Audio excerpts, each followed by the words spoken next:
Hello everyone, welcome to my channel DM Learn Academy YouTube প্ল্যাটফর্মে সবাইকে স্বাগত জানাই। বন্ধুরা, আশা করি তোমরা সবাই ভালো আছো। দেখো বন্ধুরা, আজকে চলে এসেছি একটি গুরুত্বপূর্ণ ভিডিও নিয়ে।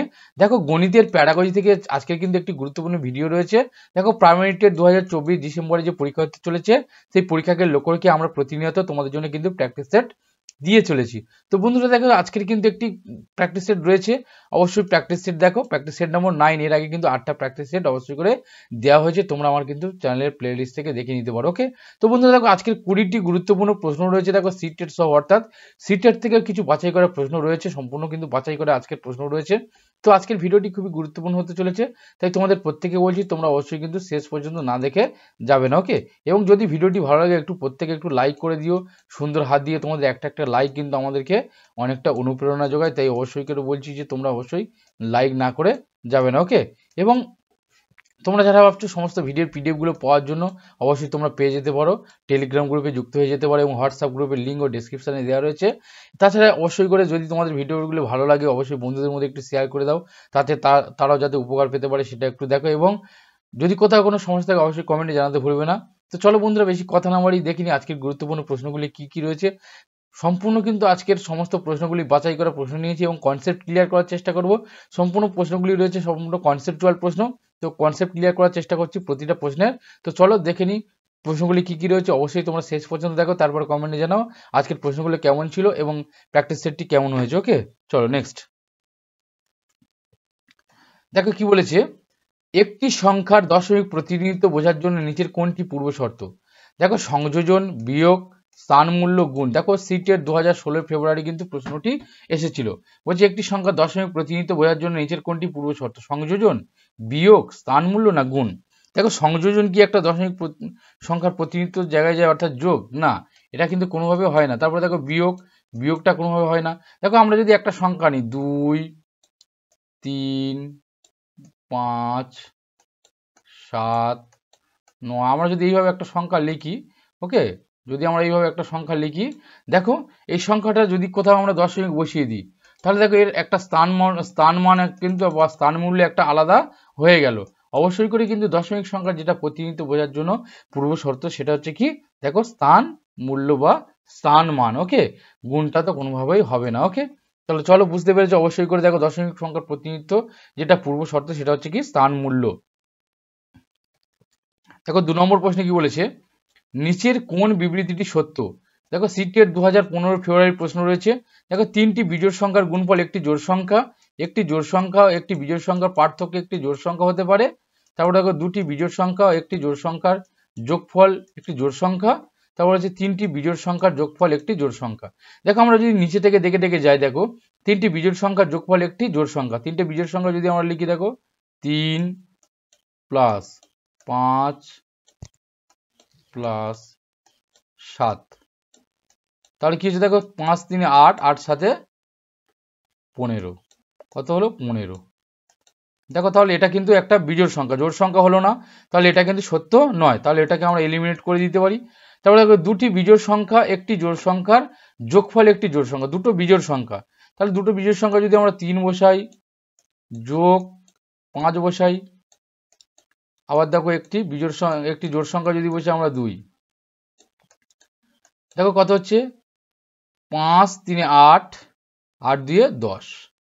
দেখো, তাহলে কি হচ্ছে, 2টি বিজোড় সংখ্যা একটি জোড় সংখ্যার যোগফল একটি জোড় সংখ্যা। দেখো, এটা কিন্তু জোড় সংখ্যা হচ্ছে। তারপরে দেখো, একটি জোড় সংখ্যা একটি বিজোড় সংখ্যার পার্থক্য একটি জোড় সংখ্যা। তাহলে একটা বিজোড় সংখ্যা যদি আমরা একটা জোড় সংখ্যা, একটা জোড় সংখ্যা যদি আমরা 4 ধরি, ওকে, তাহলে একটা বিজোড় সংখ্যা যদি আমরা 3 ধরি, দেখো বিয়োগ করলে কত হচ্ছে 1। দেখো, একটা জোড় সংখ্যা আর একটা বিজোড় সংখ্যা যদি পার্থক্য করা হয়, দেখো জোড় সংখ্যা হতে পারে, কিন্তু এখানে দেখো জোড় সংখ্যা আসছে না, তাহলে এটা আমরা এলিমিনেট করে দেব। তারপরে দেখো, 3টি বিজোড় সংখ্যার গুণফল একটি জোড় সংখ্যা। এবার 3টে বিজোড় সংখ্যা যদি আমরা গুণ করি, দেখো 3 ইন্টু 5 ইন্টু 7, দেখো 3 5 15, 7 15 1 5, তাহলে কত হলো, এটা কিন্তু একটা বিজোড় সংখ্যা হচ্ছে, তাহলে এখানে জোড় সংখ্যা বলছে, তাহলে এটাও আমরা এলিমিনেট করে দেবো। তাহলে সঠিক কোনটা হচ্ছে, দেখো এইটা, 2টি বিজোড় সংখ্যা একটি জোড় সংখ্যা যোগফল একটা জোড় সংখ্যা। ওকে, তাহলে এখানে সঠিক উত্তরটি কি হচ্ছে, দেখো সিটটা। ওকে, চলো নেক্সট। দেখো 3 নম্বর প্রশ্ন করছে 5,671 এবং সংখ্যাটির অঙ্কগুলি উল্টাতে প্রাপ্ত সংখ্যাটির পার্থক্য। দেখো তাহলে সংখ্যাটি কত বলেছে, 5, 6, 7, 1। এবার এই সংখ্যাগুলি অঙ্কগুলি উল্টাতে, অর্থাৎ এর উল্টে দেবো। দেখো 1, 7, 6, 5। এবারে বলেছে এই সংখ্যাগুলি পার্থক্য মানে বিয়োগ, আমরা একটু বিয়োগ করে নেব। দেখো 5 আছে কয় দিলে 11 মিলে 6 5 11, এর কাছ থেকে 1 নিয়েছিলাম 6 হয়ে গেল 0।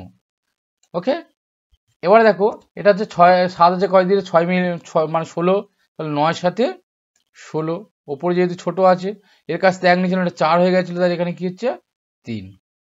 তাহলে দেখো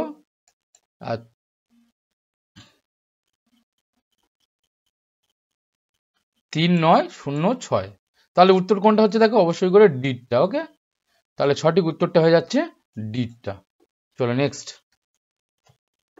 বলছে রশিদ 5ম শ্রেণীতে অধ্যয়নরত, তিনি বিভিন্ন ধরনের ত্রিভুজকে বিভিন্ন বিভাগে শ্রেণীবদ্ধ করতে পারেন। একটি ত্রিভুজের 3টি কোণের যোগফল সর্বদা 180 হওয়ার জন্য যে বিমূর্ত প্রমাণ সেটা বুঝতে অসুবিধা হয়।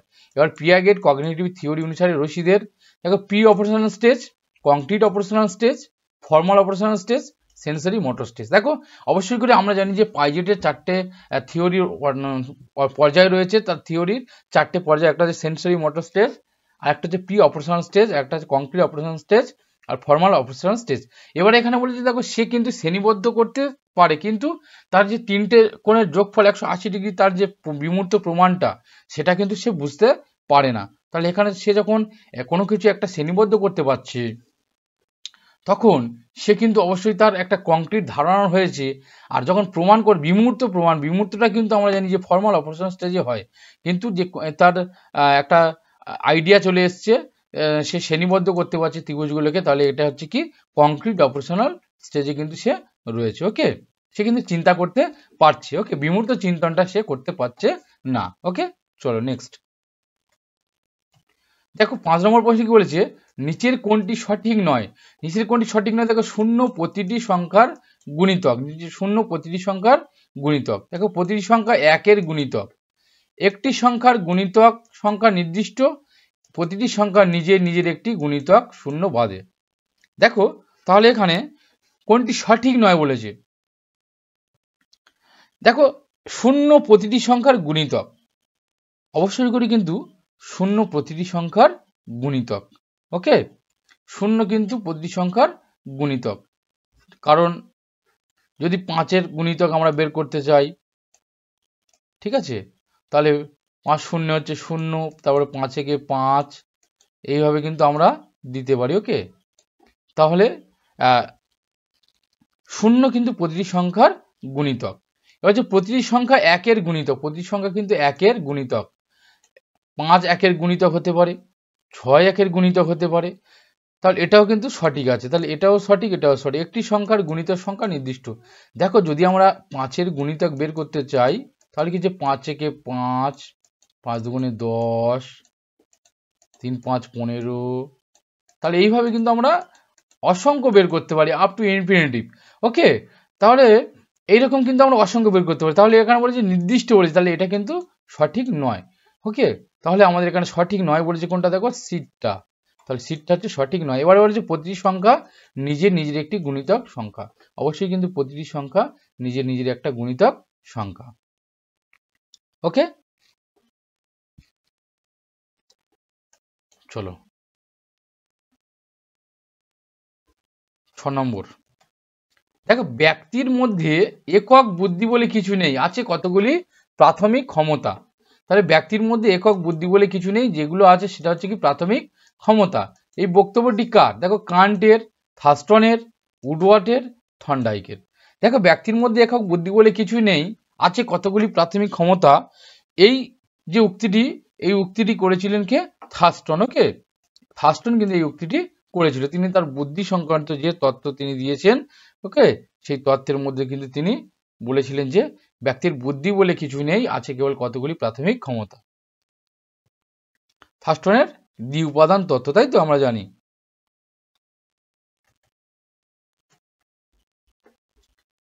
বলেছে নিচের কোন বিবৃতিটি সত্য নয়, নিচের কোন বিবৃতিটি সত্য নয়। দেখো সিটের 2019-এর প্রশ্নটা এসেছিল, সমস্ত মৌলিক সংখ্যা বিজোড় সংখ্যা, অসীম সংখ্যক মৌলিক সংখ্যা আছে, একটি মৌলিক সংখ্যার মাত্র দুটি গুণনীয়ক, মাত্র 4টি এক অঙ্কের মৌলিক সংখ্যা আছে। তাহলে দেখো সমস্ত মৌলিক সংখ্যা বিজোড় সংখ্যা, সমস্ত মৌলিক সংখ্যা বিজোড় সংখ্যা, দেখো সত্য নয় বলে দেখো 2, যদি আমরা মৌলিক সংখ্যাগুলি দেখি 2, 3, 5, 7, দেখো 2টা কিন্তু মৌলিক সংখ্যা, কিন্তু এটা কি হচ্ছে জোড় সংখ্যা, কিন্তু সমস্ত বলেছে বিজোড় সংখ্যা। তাহলে দেখো এখানে সত্য নয় কিন্তু প্রথমটা অবশ্যই করে হয়ে যাচ্ছে। ওকে, বাকিগুলো আমরা একটু দেখি। দেখো অসীম সংখ্যক মৌলিক সংখ্যা আছে, অবশ্যই কিন্তু অসীম সংখ্যক মৌলিক সংখ্যা, যেমন 2, 3, 5, 7, তারপরে হচ্ছে গিয়ে 11, 13, এরকম ভাবে কিন্তু অসীম সংখ্যক মৌলিক সংখ্যা আছে। একটি মৌলিক সংখ্যার মাত্র দুটি গুণনীয়ক, অবশ্যই একটি মৌলিক সংখ্যার দুটি গুণনীয়ক কি কি হতে পারে। দেখো যদি আমরা 2 এর ধরি তাহলে 2 1 হতে পারে আর 2 হতে পারে। ওকে, অর্থাৎ সেই সংখ্যাটা এবং 1। এবার মাত্র 4টি এক অঙ্কের মৌলিক সংখ্যা আছে। এবার এক অঙ্কের মৌলিক সংখ্যা কোনগুলো দেখো, 2, 3, 5 এবং 7।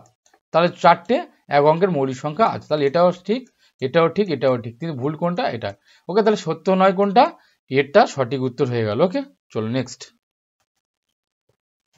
বলেছি একটি বৃত্তস্থ সামান্তরিক সর্বদা, একটি বৃত্তস্থ সামান্তরিক, অর্থাৎ একটা যদি বৃত্ত আমরা দেখি, এই বৃত্তর একটা সামান্তরিক যদি আমরা আঁকি, দেখো একটা বৃত্তস্থ, ধরো এই লোগোটাকে যদি আমি একটা বৃত্ত ধরি, এই লোগোটার যদি আমরা একটা এরকম ভাবে সামান্তরিক যদি আমরা একটা আঁকার চেষ্টা করি, ঠিক আছে, অবশ্যই করে কি হচ্ছে এরকম যদি আমরা এরকম ভাবে যদি আমরা একটা সামান্তরিক আঁকার চেষ্টা করি, একটু বেঁকে গেল, তো দেখো এরকম যদি সামান্তরিক আমরা একটা আঁকার চেষ্টা করি তাহলে কি হচ্ছে, এই সামান্তরিকটা কি হবে, কিন্তু প্রত্যেকটা সামান্তরিক আমরা জানি এরা কি হচ্ছে, এরা হচ্ছে গিয়ে প্রত্যেকটা 90 ডিগ্রি হচ্ছে এখানে।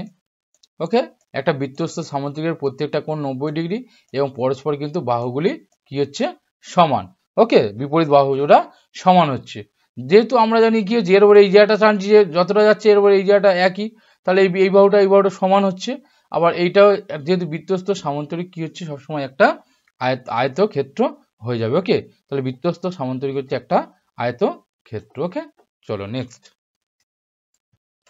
বলছি নিচের কোনটি গাণিতিক যুক্তির সূচক, নিচের কোনটি গাণিতিক যুক্তির সূচক। দেখো 2019 সালের ডিসেম্বর মাসের প্রশ্ন সিটেটের কিন্তু এসেছিল, গাণিতিক যুক্তির সূচক কোনটি, গাণিতিক সংজ্ঞা প্রদান করার ক্ষমতা, একটি গাণিতিক পদ্ধতির জন্য একটি ন্যায্যতা প্রদান করার ক্ষমতা, দক্ষতার সাথে গণনা করার ক্ষমতা, বিভিন্ন পরিস্থিতিতে সঠিক সূত্র স্মরণ করার ক্ষমতা। দেখো নিচের গাণিতিক যুক্তির সূচক কোনটি হতে পারে, গাণিতিক সংজ্ঞা প্রদান করা, একটি গাণিতিক পদ্ধতির জন্য একটি ন্যায্যতা প্রদান করার ক্ষমতা, দক্ষতার সাথে গণনা করার ক্ষমতা, না বিভিন্ন পরিস্থিতিতে সঠিক সূত্র। দেখো স্মরণ করার ক্ষেত্রে কিন্তু কোনো রকম ভাবে আসবে না। ওকে, স্মরণ করাটা কোনো রকম ভাবে কিন্তু আসবে না। আর একটা দেখো দক্ষতার সাথে গণনা করা, এটা কিন্তু কোনো রকম ভাবে যুক্তি সূচক হতে পারে না। এবার হচ্ছে গাণিতিক সংজ্ঞা প্রদান করা, গণিতের ক্ষেত্রে কেবলমাত্র সংজ্ঞা বিষয়টা কিন্তু খুবই কম আছে, তাহলে এটাকে আমরা এলিমিনেট করে দেবো। এবার দেখো একটি গাণিতিক পদ্ধতির জন্য একটা ন্যায্যতা প্রদান করা, যুক্তি মানে একটা তার ন্যায্যতা থাকবে, সেটাই হচ্ছে প্রধান গাণিতিক যুক্তির সূচক। ওকে, তাহলে বিটটা হয়ে গেল সঠিক উত্তর। নেক্সট 10 নম্বর প্রশ্ন কি বলেছে, দেখো মিনিকে তার শ্রেণী শিক্ষক দুটি অমূলত সংখ্যা যোগ করতে বললেন, তার ফলাফল মিনি যে সংখ্যাটি পেল সেটি হবে।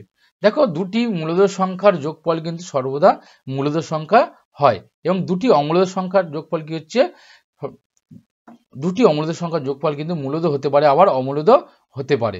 এবারে দেখো অপশনগুলি কি বলেছে, দেখো সর্বদা একটি মূলদ সংখ্যা, সর্বদা একটি অমূলদ সংখ্যা, একটি মূলদ সংখ্যা বা অমূলদ বা মূলদ সংখ্যা হতে পারে, সর্বদা একটি পূর্ণবর্গ সংখ্যা। দেখো অবশ্যই কিন্তু দুটি অমূলদ সংখ্যার যোগফল মূলদ হতে পারে আবার কিন্তু অমূলদ হতে পারে, তাহলে এখানে সঠিক উত্তরটি হয়ে গেল দেখো সিটটা। ওকে, চলো নেক্সট। বলেছে প্রাথমিক শ্রেণীর একটি শিশু সক্ষম হয় না সংখ্যা, অপরেশন চিহ্ন, কয়েন, ঘড়ির হাতের মধ্যে পার্থক্য করতে, এটি ইঙ্গিত দেয় যে শিশুটি সমস্যায় রয়েছে। তাহলে সে শিশু একটা সংখ্যা, অপরেশন চিহ্ন, কয়েন, ঘড়ির হাতের মধ্যে পার্থক্য করতে সে সক্ষম হয় না, অর্থাৎ পারে না। তাহলে এটা ইঙ্গিত দেয় কি হচ্ছে শ্রবণ স্মৃতি, কাজের স্মৃতি, ভিজুয়াল প্রসেসিং সম্পর্কিত সমস্যা, ভাষা প্রক্রিয়াকরণ। দেখো এগুলো সে কিন্তু পার্থক্য করতে যখন সে সক্ষম হয় না, তখন সেটা তার কি হয়ে যাবে, অবশ্যই করে ভিজুয়াল প্রসেসিং সম্পর্কিত সমস্যা হয়ে যাবে। ওকে, ভিজুয়াল প্রসেসিং সম্পর্কিত সমস্যা হবে। চলো নেক্সট 12 নম্বর প্রশ্ন করেছি, দেখো নিচের কোনটি এনসিএফ 2005 অনুযায়ী সকলের জন্য গণিত অর্জনের সামগ্রিক উদ্দেশ্যের সাথে সারিবদ্ধ। সকলের জন্য গণিত, এইটা কোনটা সামগ্রিক উদ্দেশ্যের জন্য সারিবদ্ধ হতে পারে? দেখো বিভিন্ন অঞ্চলে বিভিন্ন সামাজিক গোষ্ঠীর গণিতবিদদের অবদান তুলে ধরতে হবে, গাণিতিকভাবে মেধাবী শিক্ষার্থীদের বিচ্ছিন্নভাবে তৈরি করা উচিত, এটি স্বীকার করা উচিত যে গণিত নির্বাচিত কয়েকজন ছাত্রের পক্ষে উপযুক্ত, পাঠ্যপুস্তকে শুধুমাত্র গড় অসুবিধার সমস্যা অন্তর্ভুক্ত করা উচিত। দেখো পাঠ্যপুস্তকে শুধুমাত্র যে গড় অসুবিধার সমস্যা অন্তর্ভুক্ত করবে এরকম কিন্তু কোনো রকম বিষয় হতে পারে না। ওকে, তাহলে এটাকে আমরা এলিমিনেট করে দিতে পারি। আবার দেখো যে এটা স্বীকার করা উচিত যে গণিত নির্বাচিত কয়েকজন ছাত্রের জন্য পক্ষে উপযোগী। কোনোদিন কিন্তু এটা আমরা বলতে পারি না যে কতগুলি নির্বাচিত ছাত্রের মধ্যে উপযুক্তভাবে এটা রাখা যেতে পারে। তারপর যে গাণিতিক মেধা শিক্ষার্থীদের বিচ্ছিন্নভাবে তৈরি করে, এটাও কিন্তু কোনোভাবেই নয়। এটা হচ্ছে দেখো বিভিন্ন অঞ্চলে সামাজিক গোষ্ঠীর গণিতবিদদের অবদান অবশ্যই করে তুলে ধরতে হবে, তাহলে কিন্তু সেই শিক্ষার্থীদের মধ্যে একটা গণিতের প্রতি আগ্রহ আসবে। কারণ গণিত শিখে যে গণিতবিদ তারা যে নিজেদেরকে প্রতিষ্ঠিত করেছে এবং তারা যে সুনাম খ্যাতি অর্জন করেছে, সেটা যদি তাদেরকে তুলে ধরা যায়, তাহলে কিন্তু একটা তাদের ক্ষেত্রে শিক্ষার প্রভাব ফেলা যাবে। ওকে, বা সকলের জন্য শিক্ষার যে গণিত এই অর্জনের সামগ্রিক উদ্দেশ্যের মধ্যে কিন্তু এটা আসতে পারে। এলে তারা কিন্তু এগুলো দেখে বা এগুলো শুনে তারা কিন্তু গণিতের প্রতি তাদের আগ্রহ বাড়বে। ওকে, চলো নেক্সট বলছে mathematics is the mirror of civilisation. গণিত হলো সভ্যতার আয়না, এটি কার উক্তি? দেখো হেগবেন, তারপরে দেখো বেকন, হোয়াইটহেড, ব্রেথব্রেট। দেখো mathematics is the mirror of civilization, এটা কিন্তু বলেছিলেন কে? বেকন। ওকে, এটা হচ্ছে বেকনের একটা উক্তি ছিল যে mathematics is the mirror of civilisation, অর্থাৎ গণিত হলো সভ্যতার আয়না। ওকে, দেখো এরকম কিন্তু বিভিন্ন উক্তিগুলো অবশ্যই করে রাখতে হবে। সমস্তগুলো উক্তি নিয়ে কিন্তু আমি একটা ক্লাস অবশ্যই করাবো। ওকে, চলো নেক্সট বলেছে সহপাঠী কর্তৃক অ্যাসেসমেন্ট বাই পিয়ার্স কোন ধরনের অ্যাসেসমেন্ট? দেখো পিয়ার্স অর্থাৎ সহপাঠীদের মাধ্যমে যে অ্যাসেসমেন্টটা করা হয় সেটা হচ্ছে কি অভ্যন্তরীণ অ্যাসেসমেন্ট, বাহ্যিক অ্যাসেসমেন্ট, স্ব অ্যাসেসমেন্ট, প্রস্তুতিকালীন অ্যাসেসমেন্ট। দেখো প্রস্তুতিকালীন অ্যাসেসমেন্ট তো হবে না, আর বাহ্যিকও নয়, আর অভ্যন্তরীণও নয়। যখন সহপাঠীদের দ্বারা তারা অ্যাসেসমেন্ট করবে সেটা হয়ে যাবে কি স্ব অ্যাসেসমেন্ট, সেটা হয়ে যাবে স্ব অ্যাসেসমেন্ট। ওকে, চলো নেক্সট দেখো নিচের কোনটি 2 ধারণা শেখানোর জন্য শিক্ষক সম্পদ হিসেবে সবচেয়ে উপযুক্ত হবে? দেখো 2 ধারণা, দশমিকের ধারণা যখন আমরা শেখাতে যাব তখন কিন্তু একটা গুরুত্বপূর্ণ সম্পদ হিসেবে আমরা কিন্তু গ্রাফ পেপারটাকে ব্যবহার করতে পারি। বলেছি জিও বোর্ড। দেখো জিও বোর্ড কি হচ্ছে, এমন একটা বোর্ড এরকম থাকে, এর কিন্তু কতগুলো এরকম পিরেক দিয়ে উঁচু উঁচু করা থাকে। ওকে, তো এখানে এই পিরেকগুলো দিয়ে কিন্তু আমরা কি করি, জিও বোর্ডের মাধ্যমে একটা গাটার নিয়ে কি করতে পারি, আমরা একটা ত্রিভুজের ধারণা দিতে পারি। ওকে, চতুর্ভুজের ধারণা দিতে পারি। এবং এবার জবমালা স্ট্রিং, দেখো জবমালার সাহায্যে আমরা কি গণিতের গণনা শেখাতে পারি। এবার হচ্ছে গ্রাফ পেপার আর অ্যাবাকাস। দেখো অ্যাবাকাস থাকে কেমন, এমন ধরনের একটা বক্স থাকে, এখানে কি থাকে এইভাবে আমরা কতগুলি রাখতে পারি। এগুলো কি প্রতিকারী থাকে, সেই প্রতিকারীর সাহায্যে কিন্তু আমরা সংখ্যার একক দশক শেখাতে পারি। ওকে, যোগ শেখাতে পারি।